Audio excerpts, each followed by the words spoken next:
say, praise the Lord. Hallelujah. So today we would like to revisit the empty tomb, praise God, and remember the wonder of it all. Bisigan po natin kung ano ang nangyari noon, praise God, kasi kung hindi man lang nabuhay muli ang ating Panginoon, magiging useless po ang ating, hallelujah, pagtitipon ng pagsasamba. In Miller's Moyer book, A World of Class, or A World of Ideas 2, si Jacob Needleman remembers. Sabi niya mga kapatid, I was an observer at the launch of Apollo 17 in 1975.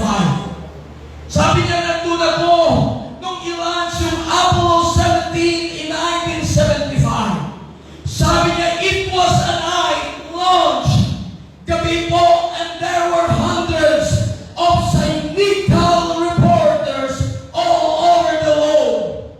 Ang dami po mga tao nasa paligid. Some were drinking, some were wisecracking, and waiting for this 35-story high rocket. Imagine mo kung gaano kataas, 35-story na rocket, mga kapatid. Napakalaki at napakataas. Nagkaroon po ng countdown, and then nagkaroon po ng launching, mga kapatid. Unang-una nakita niya, it was an extraordinary orange light. Orange na ilaw, mga kapatid, na napakaliwanag po, na halos hindi mo kayang tingnan ng iyong mga mata. Praise God. Then comes this thing slowly rising up in a total silence. Habang umakyat yung 35-story na rocket pataas. Praise God. Matapos ang ilang segundo, you can hear the sounds, you can hear the woos, you can hear the hum, and it enters into you. Just what the Bible is telling us. Just like the day of Pentecost, they were all with one accord in one place, and there came a sound from heaven as of a rushing mighty wind, and it filled all the house where they were singing.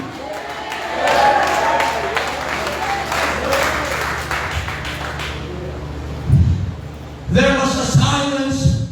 The sense of wonder fills everyone in the whole place. And this thing goes up and up. Habang umakyat ang rocket na ito, mga kapatid. Praise God, the first stage ignites this beautiful blue flame. Yung apoy lumabas sa likod, sa bandang huli ng rocket. It is a blue flame. Apoy na kulay asol, mga kapatid. And it becomes like a star na parang isang bituin, mga kapatid. But when you realize that there are human beings inside that rocket, there was a total silence. Siguro yung iba nagtataka, ano kaya pwedeng mangyari? Ano ang susunod na mangyari, mga kapatid? Praise God, they were all amazed. Praise the Lord, hallelujah. Pero kung titignan natin, it cannot compare the time that Jesus was resurrected from the grave. What do you think it would have been to observe the resurrection of Jesus Christ? Ano kaya ang inyo? What is your feeling? Ano kaya, unsa kaya ang atong pagbati kung ato masaksihan nga ang Kristo na banhaw gikan sa iyang lugnanan? Siguro may mga new businessman, hallelujah, if they only knew, pwede nila gawa ng negosyo, pwede nila hallelujah, tawanan ng mga lahat ng mga tao to witness this spectacular event. Amen. Praise God. But we know, mga kapatid, hallelujah, siya sabi ni Jesus Christ in John chapter 2, destroy this temple, and in 3 days I will raise it up. Sabi ng mga Hudiyo, Napakayabang mo. 14 years tinayo ng aming mga magulang. Praise God, 40 and 6 years was this temple built, and thou reared it up in 3 days. But God, Jesus did not speak of the temple, but He speak of His body. Sabi niya sa John 9:19-21, destroy this temple, and in 3 days, I will raise it up. But He spake of the temple of His body. The Bible is telling us, know ye not that your body is the temple of the Holy Ghost. You were purchased by the blood, but not just with the corruptible things. You were purchased with the blood. Therefore the Lord said, glorify God in your mortal bodies, for you are God's. We are not the owner of our body, but the owner of our body is Jesus Christ. And the heart that we have, it is the position, it is the place, it is the temple of the Holy Spirit. Everybody say praise the Lord. Nung sinabi po ni Jesus siya, mga kapatid, wala pong taong naniniwala. And I believe even His disciples did not believe the word of Jesus. Bakit man? Kasi kung sila pa'y naniniwala, Brad Pastor Dodds, sigurado, they start to count kung kailan namatay si Jesus at simula nilang bilangin at siguro pa sa pangatlong araw, praise God, kung sila pa'y naniniwala, siguro nandun sila lahat sa bibigyan ni Jesus. But look what happened. Sino lang nandun? It was only Mary and Mary Magdalene. Tatlong babae, tatlo ba? Amen. Praise God. Hallelujah. Sabi ng Biblia. Hallelujah. The Sabbath day. Praise God. Came Mary Magdalene and other Mary. Dalawa na po. To see the sepulchre. Ang daming mga tao hindi maniniwala sa rapture. Ang daming mga tao hindi maniniwala sa pagbabalik ng Panginoon. Pero hindi po yung makapipigil sa kanyang pagbabalik. Pag sinabi ng salita ng Diyos, mangyari ang mangyari, mga kapatid, kahit walang tao na nasa paligid. Sabi ng Jesus, destroy this temple, and I will in 3 days I will raise it up. Praise God. But no one of His disciples was there during the resurrection day. Napakasakit po mga kapatid na sa pagbabalik ng Panginoon, wala ni isa na naghihintay sa Kanya. Oh. Because of unbelief, mga kapatid. At alam niyo ho, kung mangyari yung mga kapatid, praise God. Nakikita po natin the resurrection of Jesus itself is never described anywhere in the Scripture. Hindi po nabigyan masyado na tinatawag ng malawak na explanation. Bakit man? Walang isa na masyadong nakakita kung ano talaga ang nangyari. Bakit ano nangyari, Pastor? Not a single person beheld the moment. Walang isa na nakikita sa panahon na natanggal yung malaking bato na nakatapon dito sa lugar. Praise God. Hallelujah. Never a single person beheld the moment when Jesus burst forth from the grave on that first resurrection morning. No one witnessed the resurrection. Walang isang nakakita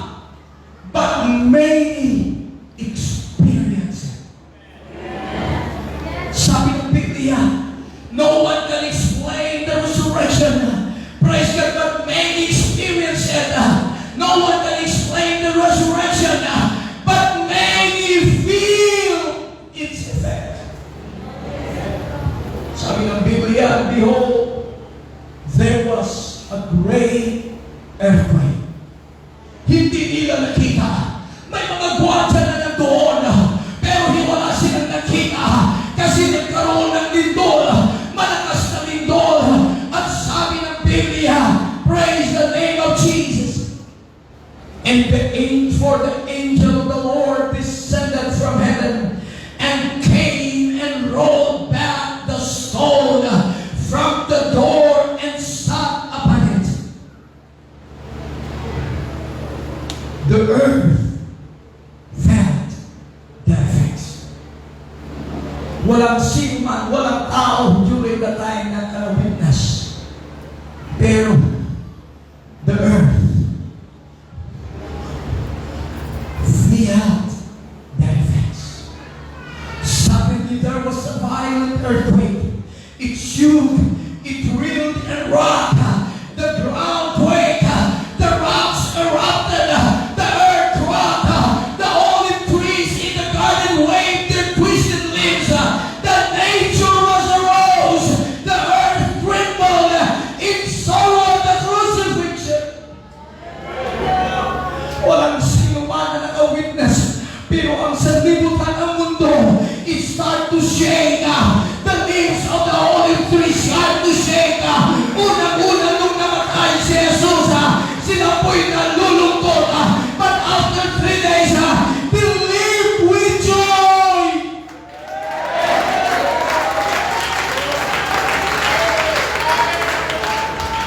Hindi natin pwede i-challenge sa Panginoon kung walang man makaramdam sa presensya ng Diyos na tao.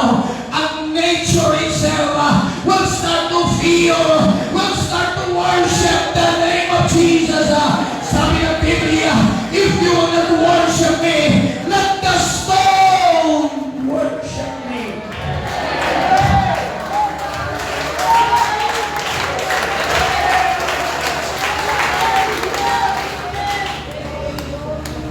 The earthquake attests to the cosmic significance of the event. Tingnan ko na mga kapatid, walang sino man nagbigay ng halaga except for Mary, Mother Jesus, Mother. Ang dalawang saan ng mga disipulo during the time. They start, nagkaroon sila ng discouragement. Nangihina sila mga kapatid kasi inisip nila na patay na si Jesus. Hindi na mabuhay muli, Pastor Dutz. Wala na silang kakampi. Balik na sila sa dati nilang trabaho bilang mangingisda. Pero kung naniniwala lamang sila, sigurado ako that they will surely witness the resurrection of our Lord Jesus.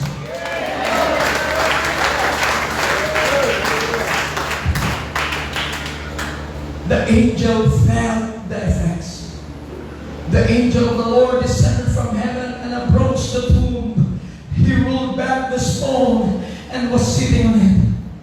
Kung hindi man lang binigyan ng tao ang kahalagahan ng kanyang resurrection, there are many angelic hosts who still feel the effects of the resurrection.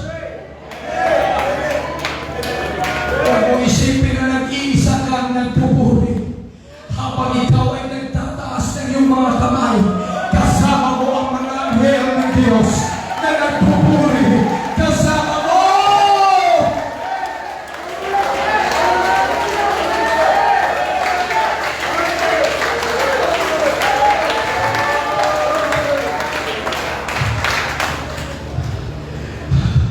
His appearance was like a lightning. His robe was white as snow. Like hallelujah, praise God, he rolled away the stone. Had not to let Jesus out, but to let the woman in.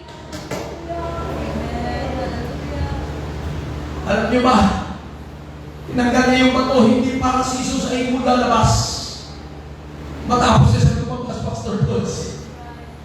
He rolled back the stone to allow Mary and Mary Magdalene to enter into.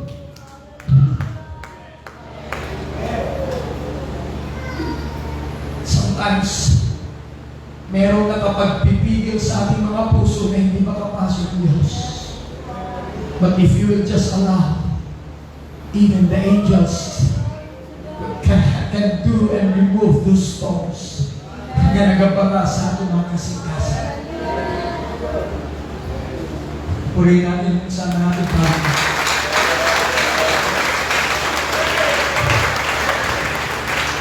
And the angels sat on a rock that had been rolled away, indicating the triumph of the completed work. Not just the angels, but the guards. Binantayan ng mga gwardiya. The guards felt the effect. Sabi sa Matthew 20 verse 4, the guards were so shaken from fear.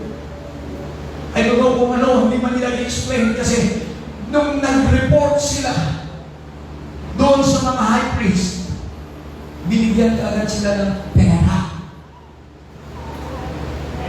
para baliktarin yung sitwasyon. Yan ang trabaho ng ikaway.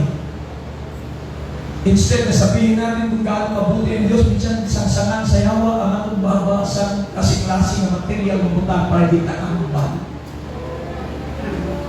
Akin yung bribery karoon na nasa ulaman.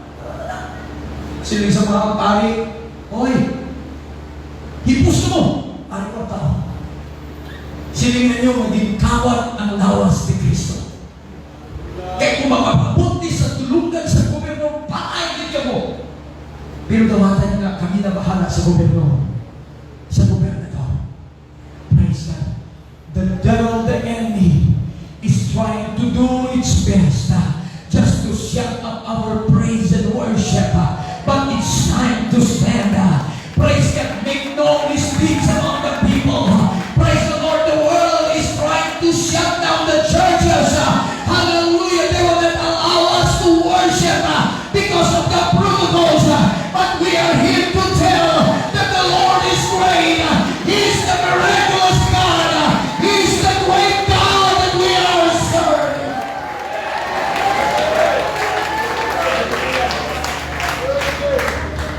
The guards were shaken from fear, and because of the power of God, they became like dead men. Nakula sila tanan.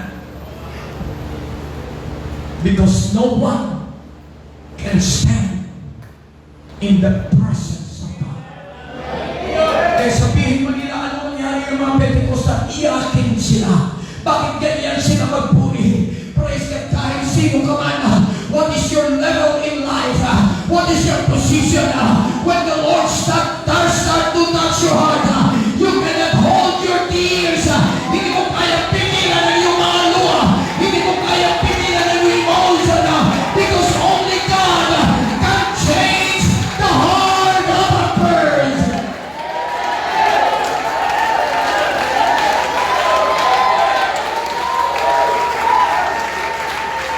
Kaya ang isang Kristiyano ay mapupuspus ng banal na Espiritu. Hindi mo siya pwedeng pigilan na sumama. Hindi mo siya pwedeng pigilan na sumayaw. Hindi mo siya pwedeng pigilan na suminaw. At nakikita mo pag ang isang Kristiyano ay puspos ng banal na Espiritu, makikita mo ang pagbabago sa kanyang sarili. Sabi ng Biblia, it's not by might nor by power, but by my Spirit, saith the Lord of hosts.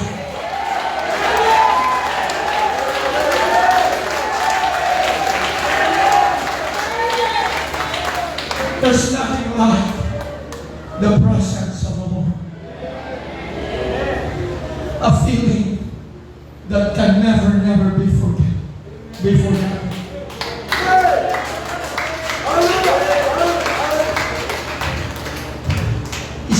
Isang pagbati na dili mo malimtan, isang pagbati na dili mo explain. But the Bible is telling us it is joy unspeakable and full. Isang pagbati na dili kaya ihatag bisag pa sa kalibutan. Isang pagbati na dili kaya sa bisag kinsa na tao. Praise God, you can have everything but you will never be satisfied. Pero if you have the presence of the Lord, you can say, Lord, you are more than enough.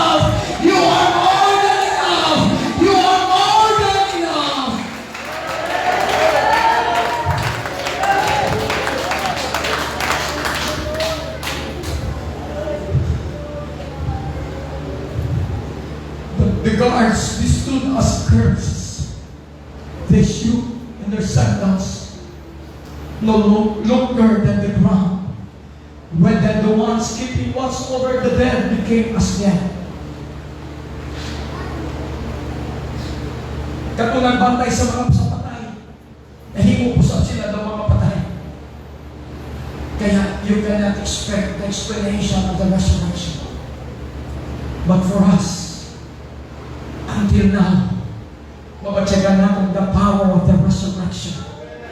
Sabi ng Biblia, if the Spirit that raised up Jesus from the dead dwelleth in you, the same as Jesus was raised from the dead, He shall also change your body and shall raise you up in the last days.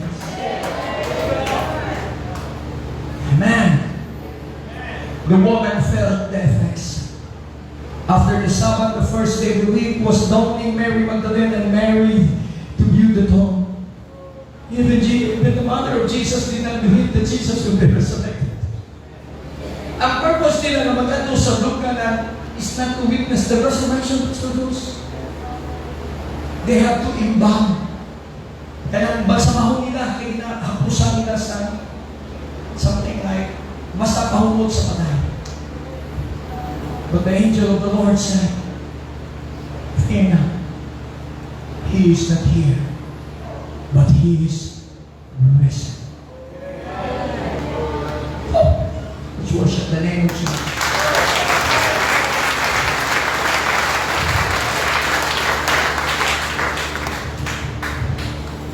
And the angel answered and said to the one woman, fear ye not, for I know that ye seek Jesus which has crucified. He is not here, for He is risen, as He said. As He said. Wala na nakasabang hanin. Di magbubuto. Pero sila na wala na naman istorya. He is not here, for He is risen, as He said.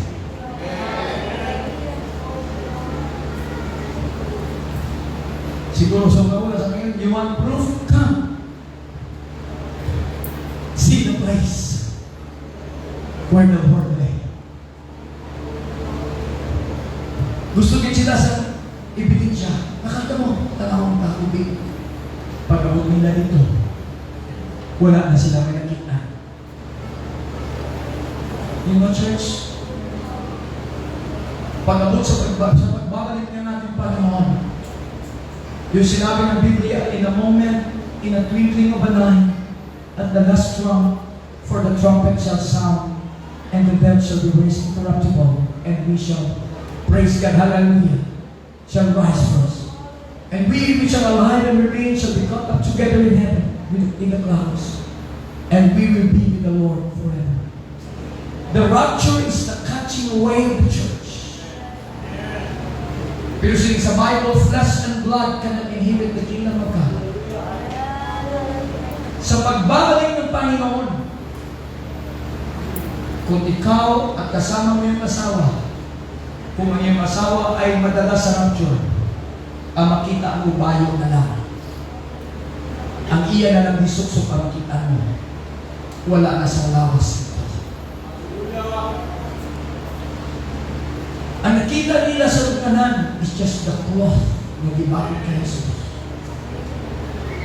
And it is a feeling na, I don't know kung nagsasalig sila sa Bruce, pero sila pa sa Bible, they go quickly, praise God, and tell His disciples that He is risen from the dead.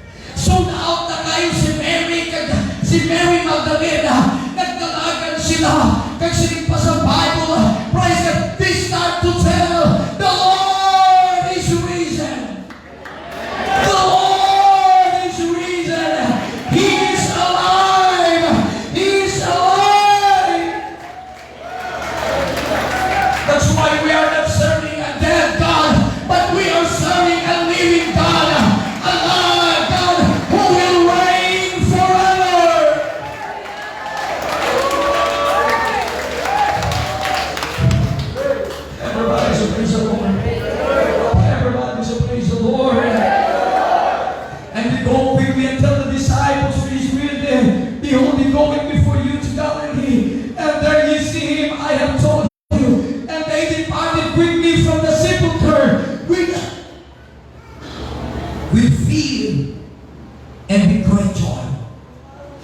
and did run to bring his disciples word. And the Bible is telling us, and as he went to tell his disciples, it is not just a story. It is not just a feeling. But Jesus revealed himself to his disciples. Nung nakita nila si Jesus, they fell down and worshiped him.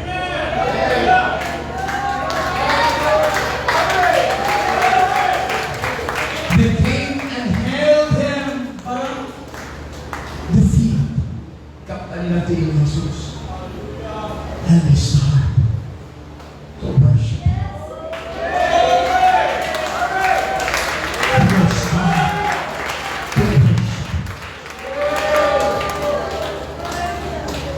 Pentecostal is not a religion, but it is an experience. It is a personal encounter with the Lord Jesus Christ.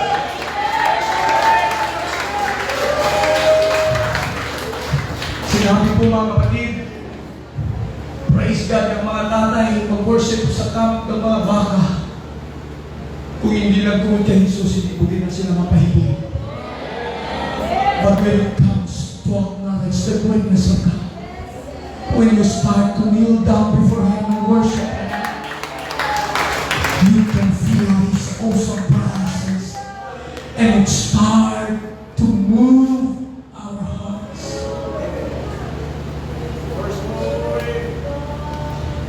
But the question is, does the resurrection move you? Yung pagkabuhay muli ni Kristo, mayroon pa bang epekto sa buhay mo? Dahil minsan, pag nasanay na po tayo at palagi na po natin ginagawa, ang ating ginagawa, nagiging familiar na po tayo. At minsan, meron sa action pero wala na nasa nagaling sa puso.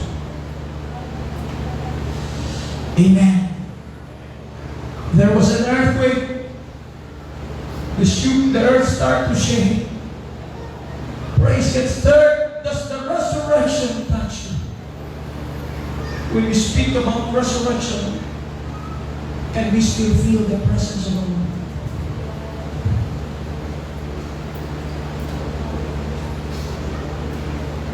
And after 40 days, after the resurrection, Jesus started to ascend from heaven. And He said to His disciples, tarry ye in the city of Jerusalem until ye be endued with power from on high. Jesus said, let not your heart be troubled. If ye believe in God, believe also in me. In my Father's house are many mansions. If it were not so, I would have told you, I go and prepare a place for you. Sabi niya, don't be sad if I'm going to leave you. Kasi pag hindi ako aalis, hindi niyo matatanggap ang banal na Espiritu na aking ipapadala sa pamagitan ng aking pangalan. But the Lord said, tarry in the city of Jerusalem. Wait. Hintayin nyo until you be endued with power from on high. And when the day of Pentecost was full, nandoon kasama si Mary, na nanay ni Jesus in the flesh. Na maraming tao ang sumasamba noon, ngunit Mary is just an instrument. Kahit magulang siya ni Jesus, ginamit siya bilang instrumento, kailangan niya pa rin magpakapuspos ng banal na Espiritu, Pastor Ross. Kaya kung si Mary nga napuspos ng banal na Espiritu, sino tayo? Na hindi magpapapuno sa banal na Espiritu. Because nakikita ng Diyos, it is a necessity. It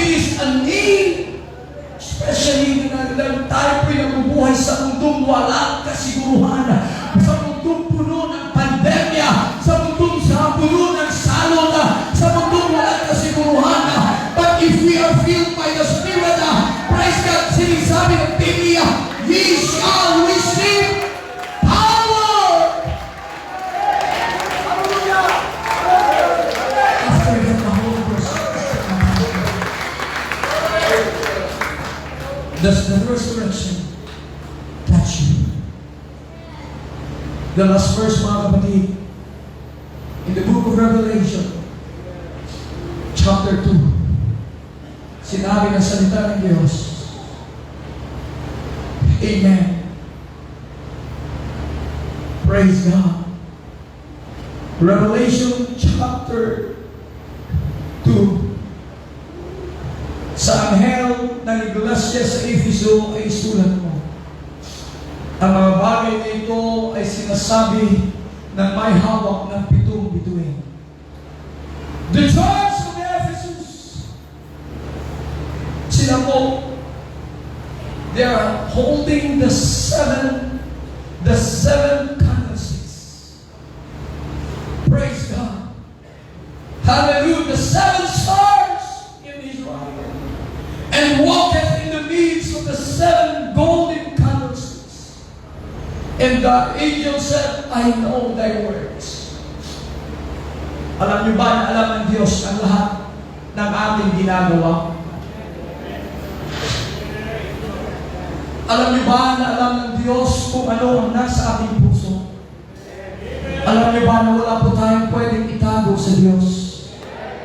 At nababasa ng Diyos at kahit ang inyong pag-iisip sa umaga nito. Alam ng Diyos kung nandito ba yung isip mo nasa labas. Alam ng Diyos kung anong pakay mo sa umaga nito. Sabi ng Bible, I know thy works and thy labor. Wala po kayong ginawa sa kaharian ng aking praise God. Wala po ginawa sa iglesia ng Diyos na hindi po niya alam. Sabi ng Biblia, remember that your labor is not in vain in the Lord. He knows your sacrifices. He knows your investment. He knows what you do in the church. He knows what you do in your kingdom. Sabi niya, I know thy labor. I know thy patience. Bakit sinabi yung may patience? Kasi minsan ang daming problema, ang daming kahirapan, pero nandun pa rin tayo, naririto pa rin tayo, faithful pa rin tayo, na pumupunta sa church. Sabi ng Biblia, alam niyo ba, hindi ko yan kinalimutan, alam ko lahat yung patience. And thou canst not bear them which are evil. Thou hast tried them and say they are the apostles and are not, and hast found them liars, and hast borne and hast patience for my name's sake, has labored. Sa aking pangalan kayo po'y nagtrabaho. Sa aking pangalan kayo po'y naghihirap. Kayo po'y nagbigay ng investment. And the Bible tells us, and has not fainted. Kung titignan natin ang Ephesus, they were so faithful, Pastor Bruce. Napaka-faithful to nila. They work, they labor, they have patience. Praise God. Hallelujah. And they fainted na.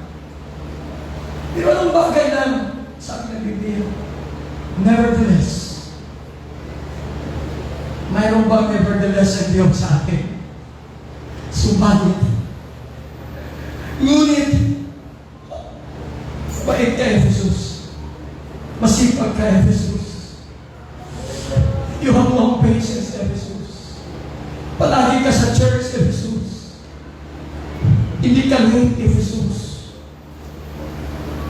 But the Lord said, ngunit, nevertheless, I have somewhat against thee, because thou hast left thy first love.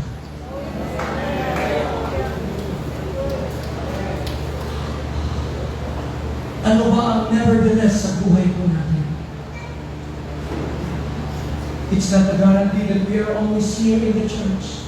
Yes, good to see you. I'm happy to see you. But I'm here to knock at the door of your heart. How about your first love before God?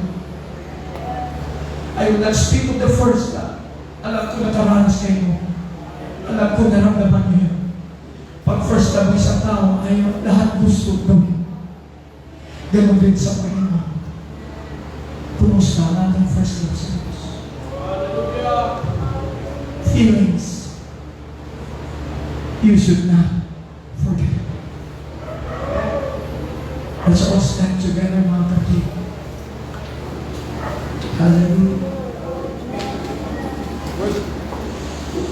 Feelings. You should never forget.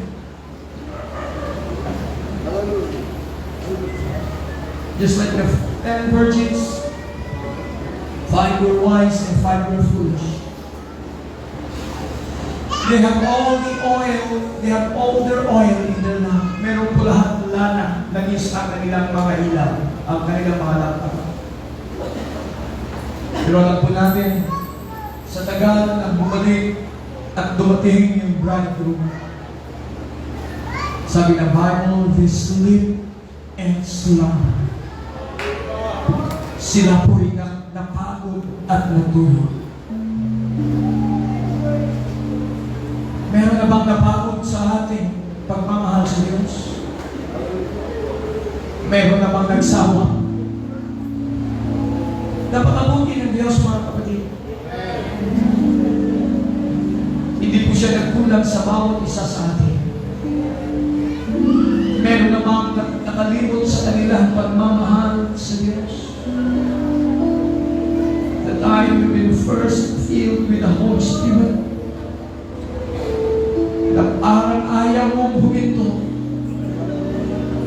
Na gusto mo lang palaging nagsasamba sa Kanya. Halos nalalaki yung mga mata.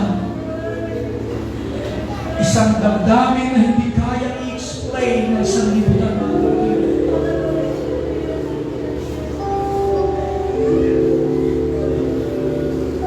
But that feeling, mga kapatid, it is not the word of a man, but it is the word of the Holy Spirit. At kung hindi mo pa na-encounter siya sa buhay mo, ngayon po ang tamang panahon na ibigay mo ang iyong buhay sa Kanya.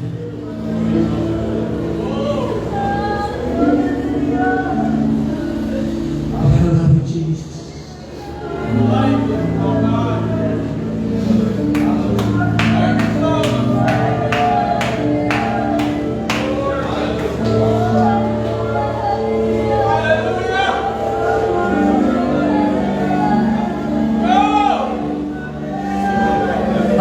Gusto mo puspos ng banal na Espiritu, pwede pa tayong lumapis.